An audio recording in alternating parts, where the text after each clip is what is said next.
Counsel ready to proceed? Good morning. Maureen Piercy on behalf of Citizens Property Insurance Corporation. This is an appeal from an order compelling appraisal, similar to a case that was decided by this court in late November of last year, and that would be the Galleria case. I'm sorry, which case? Galleria Villas. We have a situation where Citizens, there was a Hurricane Wilma claim in 2005. Citizens made some payments, closed out its file after 3 different issuance of payments. And in May of 2009, Mango Hill came back. Let me ask you this question. The determination that this case was going to go, that this matter was going to go to appraisal, was it done at motion calendar, or was it done at a specially set hearing, an evidentiary hearing? What was it done? There were 2 hearings. The hearing where the order came out of, it was specially set, but there was no evidentiary hearing. There was no consideration of the evidence that Citizens put into the record. There were filings done with the court, an affidavit, letters about documents that Citizens needed to investigate this claim. That was not really considered by the court. Did the trial judge have in front of him the proof of loss, the sworn proof of loss, the detailed... Counsel, don't shake your heads, please. Okay, it's distracting to us. No problem. No problem. The detailed list of items that were made up the claim, the loss. In other words, did the trial court have in front of it at that time all of the things that would permit a trial judge to determine that there was an arbitral issue and that the policy conditions preceding to go into arbitration have been met? There was filed with the court materials, the sworn proof of loss, the demand for appraisal, and then letters from Citizens over about an 8-month period requesting documents. There was also an examination under oath taken in January of 2010. That was filed with the trial court. But if you look at the hearing transcripts, at neither hearing did the judge look at those documents and look at what was raised in those letters. What did Citizens say it hasn't received? But we don't know that the trial judge had not reviewed. Actually, if you look at the transcript, the first hearing, the court said, I don't look at that before a hearing. I'm not going to consider it. And at the second one, I can get you a page number on rebuttal. So what does Galleria say about that? Galleria says you have to have an evidentiary hearing to make sure that there's enough compliance with the policy before you there's an arbitral issue to send to arbitration. Galleria says you have to have a disagreement on the amount of the loss, which is what the policy requires before you go to appraisal.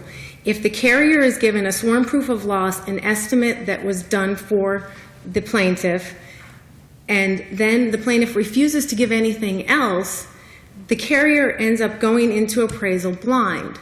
They're not permitted to conduct their own independent investigation. And that's what Romay says, that's what Galleria says, and Maton says, which came out December 29 of last year, that says at a minimum you get an evidentiary hearing on this. Well, your argument here is, from what I gathered from your brief and everything, is the cases that apply are the cases that have to do with whether or not you have enough information to proceed forward with appraisal, and therefore you're entitled to an evidentiary hearing.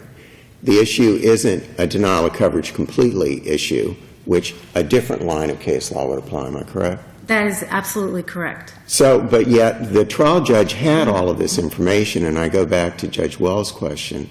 How do we know the trial judge didn't review it and say, I think there's enough information here, I'm sending it to appraisal? And then the question that you would have is, did the trial judge reserve your right to then question causation? If you look at the first hearing transcript, the court definitely did not review it. At the second hearing, it was actually Chief Judge Schwartz sitting in. He was not familiar with the case, the details of that case, because he hadn't been handling it. And Judge Bailey apparently was on vacation or out for whatever reason. If you read the transcript, and again, I can get you page numbers, it's clear those issues were not looked at by the court. Trial counsel said, we have issues. We were not given any of these documents. And if you look back to Galleria, the condo minutes, what was done with this property since you're saying this property was damaged in 2005. You didn't tell us about this until May of 2009, and you won't give us any meeting minutes, what was done? Were there repairs done to the roof? Were the roofs replaced? There are building permits looking like roofs were replaced. But we don't know. We don't know what was done, what wasn't done, and that was not considered. I think at a minimum we're entitled to an evidentiary hearing, but if you look at the facts in Galleria and compare them to this, I think we're entitled to some documentation before we even get to that, and there may not be a need. Well, wouldn't that be a question for the trial judge? Excuse me, should we send this back? Absolutely. Okay, go ahead. So are you basically saying the preconditions were not met? I'm saying post-loss compliance was not met. Is that a precondition? These are conditions to appraisal, and that is under Romay and Galleria. And also Mayton, which is a shorter decision, but I think at a minimum, there has to be a determination that there's a disagreement on the amount of the loss. That's what the policy requires. I'll ask the question again. Is it a precondition, is it a post-condition, or neither? It's, the language of the policy requires... It's a really easy question.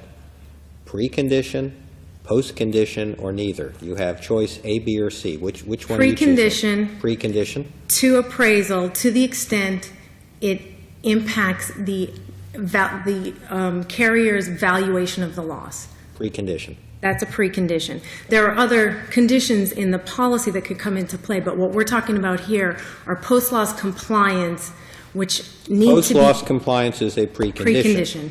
To appraisal. To appraisal. To appraisal. Correct. And that's what we said in Galleria. Correct. And also in Mayton. And I think absent that, you're basically taking that language right out of the policy. If there's nothing... You can save your time for rebuttal. Thank you. There's no shame Thank you, in counsel. that. Okay. Paul Feltman, on behalf of the plaintiff, here with my business partner, trial counsel, Mr. Benjamin Alvarez. Let me be very clear as to what is different in this case. What the judge did was allowed for a dual-track basis for these matters to go forward. The issue as to Is it really dual-track? Didn't he abate the other issue? Yes, we moved to lift that abatement so it could go forward, but they objected. Okay. So we had a hearing on that, and they didn't want it to go forward. Well, there's no doubt But- that the order that you go in, the coverage issue versus the arbitration issue, this court's held this, it doesn't have to be one way or the other. You Right. can, because sometimes the arbitration or the appraisal proceeding will resolve the coverage issue. That's correct. But the most recent case law said, look, there isn't anything to arbitrate.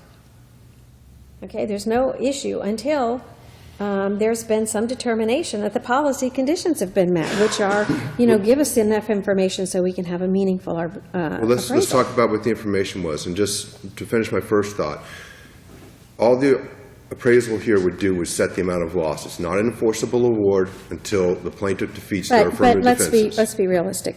This is a whopper that came years after, and this is not uncommon. This is Hurricane Wilma I call a delayed action hurricane.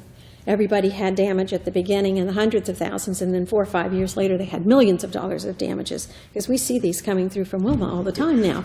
So this is another one where the initial loss was covered, and then more was discovered down the line, and the insurance company says, wow, wait a minute. We don't know if all that really sprang from this hurricane and whether it's covered. That's interesting that You gave up said some. that. You gave up some things here, but the real question is, was it enough? They made 2 separate payments, admissions of liability. They took the 3.5... On those claims, admissions and liabilities. Right, and 3.5-hour deposition of the president, who in excruciating detail went through all the continuing leaks. Well, there's a that are- question as to whether he was the president who had the most knowledge. Is there some Well, issue? he's there, he's living there, and he's taking the complaints since 2008 of the people who are still living there. But I do want you to know what they had at the time, indisputably, when they took his EUO for 3.5 hours. They had inspected the property.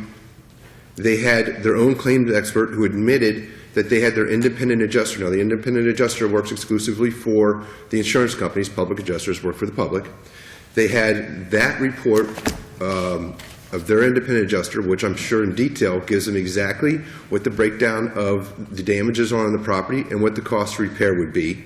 They had the sworn proof of loss, which attached the building and contents report, which had the detailed amounts of the losses in May 2009. At that same time, they got a 48-page engineering report breaking down the damages along with photographs. They were told under oath by the president that they had no more documentation. It was represented twice to the trial court that there is no, we have no more documentation. There is nothing else to be done. But they know what that amount is as to what the damages are because their independent adjuster is giving them that report. Yes, you had a mountain of paperwork, but there were 2 hearings here. And at the first hearing, the trial judge says, I'm not going to look at all that stuff. At the second hearing, the trial judge didn't look at the stuff, and it was, you're going to appraisal. The issue that was raised in Galleria and Mayton was, really, the trial judge needs to look at that first. Needs to really take an examination of that, maybe even some evidence, and say, I think that there's enough here to say that policy conditions have been met, so that there's a dispute to send you to appraisal. Did that happen in this case? I believe, in my recollection of Senior Judge Schwartz's questions to defense counsel, was to the effect as to what don't you have? He was looking for something. I think they stated that they had requested documents and that they hadn't gotten certain documents that they wanted. But it had already been testified to under oath that those documents did not exist. So what are we going to do? And go back down and just tell them again we don't have the documents? It's already been testified to under oath. It's been represented twice on the record by Mr. Alvarez. We don't have anything else. We've given everything to you. And I may be wrong on this. Something sticks in my mind, and I may be wrong, so correct me. Wasn't there some question whether or not there were other documents but not in the possession of the then president of the association? That's correct. They had a falling out with their prior management Right, so company. there were Unlimited, other documents available. but not in our possession that we Right, could but that, okay, and I understand, we're splitting hairs, but there were other documents available. Because what I was gleaning from your argument was we gave them everything, there's nothing else to give. And I thought I remembered somewhere in the transcript, somewhere in the record, that in fact there were other documents. It was just the president of the association didn't have control of those documents. Right. And the attorneys didn't have control of it. That's correct. Okay. And the interesting thing is that when we moved to lift the stay in this matter to move forward, where they could have gone and gotten these things if they had thought that they were useful to them, they objected and allowed for the case and actually enforced their right as a public entity to have an automatic stay during the pendency of this appeal. Okay? They're not moving it forward. They don't want to move it forward. Okay? They're telling you they want these documents. Then why? No, they don't want to go to appraisal. They don't want to be in your appraisal. Right. They don't want any part of it until there's been first the determination that there's an appraisal issue, an arbitral issue, that your clients fully complied. And they're saying we're not going there until we have that determination. And under Galleria, we're entitled to it. Well, No more I think that's about it. I think that the judge, and especially, if you look at Romay, in that matter, the appraisal that was awarded was one that could be enforced. Here, it cannot be enforced. It's just going to set the amount of the loss. It's much cheaper to go to the appraisal process than it is to continue to litigate the case. It sets an amount so the parties at least know what that is, and that was the policy behind Paradise Plaza and Rollins. I agree with you, and I understand what you're saying, but the problem is based on case law out of the Fourth and recent case law out of the Third. The question really is when the insurer says, I don't have enough to go to appraisal and we need an evidentiary hearing, the judge may very well rule against them in an evidentiary hearing and say, you have more than enough here, go to appraisal, and let's move this along. But based on those cases, I'm having a hard time finding a distinction between what happened here in those cases. I think in those cases they didn't allow an inspection of the property. They didn't give any documents, Right. Which isn't the case here in Galleria. And then the other one, I think, Malin, there was no inspection at all. But that's not a determination that we could even begin to look at here to address the issue, I because understand, we're but not a trial court. in the And first I think hearing- what happens in Galleria is it says, look, at least have some kind of hearing, an evidentiary hearing of some sort. Put it on and let the trial judge go, yes, there's enough here to go to arbitration. And then we have a record in front of us. Well, the issue that Judge Bailey brought up in the first one was, okay, are there other documents? We didn't have them. They didn't seek them from Unlimited that I know of, okay? So who's the onus on at that point, if we don't have control of them, to go and get those documents? The second thing is... Well, the policy says, it's your claim, and you've got some obligation under the policy. I'm not seeing that it's their obligation under the policy. But we've given them everything that we have. And if it doesn't support your claim, then maybe you've got a problem. Maybe there's nothing to arbitrate. The other issue is Romay is not even remotely on point factually. I think the court knows that, so I'm not going to go into that. But really, they didn't give anything, basically, in that case until the time of a hearing. There were 2 unsworn proofs of loss, and then one was given. I'm really not sure Romay's on point with this. I really think Galleria and Mayton are the two that, the more recent cases. I respectfully disagree in that, in this matter, they have been given a tremendous amount of information, and they were pressed as to what it was that they wanted, and they mentioned items that were not in our possession or our control. And the judge preserved their right to continue with regard to the cooperation issues and allowed for just a simple setting of the amount, an unenforceable appraisal award, so that the parties at least know what that amount is, which may result in a resolution of the case sooner rather than later, because the parties know what is at issue, which is strong public policy. We have 4,000 cases. We probably have 70% or 2,800 of them where they bring one of these 3 issues up. It's a documentation, sworn proof of loss, or EUO. Well, maybe if we clarify it, So my concern, your 4,000 cases will move faster. well, you're talking about 2,800 trials. Maybe they'll move faster. This isn't brain surgery, because it's the same issue that's raised in 3,999 of them. Did you give enough document? We gave them everything we had. No, you didn't. And I mean, and are we ready for arbitration? That seems to be the common issue that's coming up in all these cases. Yeah, but then the issue is also, why, if it's so important for you to get the documents, do you seek to abate an action rather than move it forward? I mean, if they wanted those documents... Wait, you really question why? It's an insurance company. They're entitled to No, get I what know they're... they're trying to... And they're entitled to get what they're entitled No, to I get. know why. I'm asking the question rhetorically. It's obvious why they want to do this. We all know why they want to do this. Just Is why- multiply it times 4,000. It's easy. It's simple math. And for they might some- ask the same question as to why you haven't dumped every single piece of paper that you have. We did. Along with this giant, this whopper of a damage loss on them. That's the same 2 questions. It's the same 2 questions over and over. I respectfully disagree. I think that in good faith, everything was given to them. They were provided everything. This 3.5-hour EUO. They were told what's going on. These people, I'm sure yesterday when it was raining, it was flowing into their apartments. I mean, it needs to be resolved. And they were 2 years downstream almost from when we asked for this appraisal. We've given them everything. And I understand why. You keep saying we've given them everything. You haven't given them everything. Don't say that. You've given them everything that was in... We have in our possession. In your possession. You're correct. You haven't given them everything, because apparently there are other documents. Whether or not they're relevant or not, the judge may say, why did you hold us up for this? These aren't relevant. But there are other documents, and they're requesting those documents to try and move forward with the appraisal. So, I mean... It's a double-edged sword. You're saying, well, we've given them everything, you go get it. And they're saying, not my obligation, you go get it. My question is, did anybody move the court for an order to get these documents? Not that I know of. Anyone on either side? Not that I know of, Your Honor. Okay. I mean, it's a simple solution. I understand, Your Honor. The other issue, Your Honor, and I'll be brief, just to make sure I cover all my bases. You only here. have 1 minute, so it should be brief. It will be, Your Honor.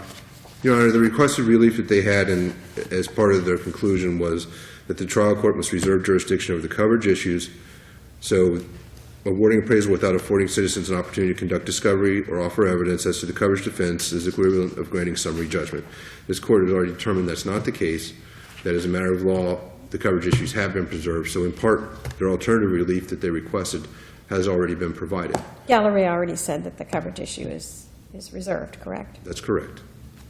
Great. Thank you for your time. Thank you, counsel. Thank you. You have 3 minutes to rebuttal. To answer a question that was raised earlier, if you look at 340 through 342, which is the second hearing transcript, it's pretty clear the documents, there was a big binder of materials that were presented to the court, and they were not considered. There was not an evidentiary hearing. And also, if you look at the EUO, which would be the Appendix 89, 91, and 92, the person who appeared for the EUO was the president since 2008. He wasn't the president in 2005. He had no idea what had been done since 2005 and 2008 in any detail. He thought roofs had been repaired. He wasn't sure. He said he would look for documents and get those to his counsel. Counsel's representations at a hearing that they've given everything is not the same as sworn testimony from the condo that they don't have meeting minutes and other condo documents that they're required to keep under law. They said they changed management companies. There was no clear representation that they couldn't get those documents. He simply said he had there was some sort of falling out with the prior management company, and maybe there would be a problem, but it was never answered. All right, well, let me ask you a question, just in a theoretical plane, not saying it's the facts of this particular case. If they can't get any of that information, let's assume it is gone off into some black hole. There's none of that information, all the parties are no longer living. Where would they be? I think at that point, they would have to name someone who would have knowledge of what had been done with the property. I don't know. All those requirements, so basically then, they could never prevail. That's my first question. You would agree with that? Honestly, I don't know what would happen then, because I haven't met that situation. I really don't know. Of course you haven't, but think about it. What would happen? The next question is, you could subpoena these as well as the other side, correct? We could subpoena them, but the whole issue here is the policy. They're trying to force appraisal under the policy. I understand the policy. And that's their obligation. I understand. So you're holding them to their burden of proof, is what you're saying. Correct. You don't have to do anything. They have to do it. It's their obligation to, yes. Okay. Another issue that I'd just like to correct, counsel repeatedly said we refused to move forward with the case. The case was abated by the order that was appealed. There was a hearing seeking to lift the stay after that. That order was on appeal, abating that action. There was nothing to do in the trial court. If the stay was lifted, the appraisal would move forward, but the other issues had been abated by the order that we are arguing right now. So there was no, even if Citizens wanted to, and I'm not saying it did, but even if it wanted to, they're the ones who sought abatement of everything but appraisal, and now they're complaining that we haven't done anything but appeal the appraisal order. And I think in the end... you did appeal the appraisal order. That's a fact. I mean, I could look at this and say, Hakuna Matata. So what? Go to appraisal. What's the big deal? And your answer would be, well, they didn't meet the policy conditions. That would be your answer. No, my answer is we were not given the opportunity to fully investigate and come to a determination. Oh, I understand that, but you can still go to an appraisal anyhow. Doesn't mean you lose. In the end, you could win. Anyhow, it's just a procedural issue. Well, that's rewriting the policy. No, I understand that. You're relying on black and white. You're just saying it's not in there, end of story.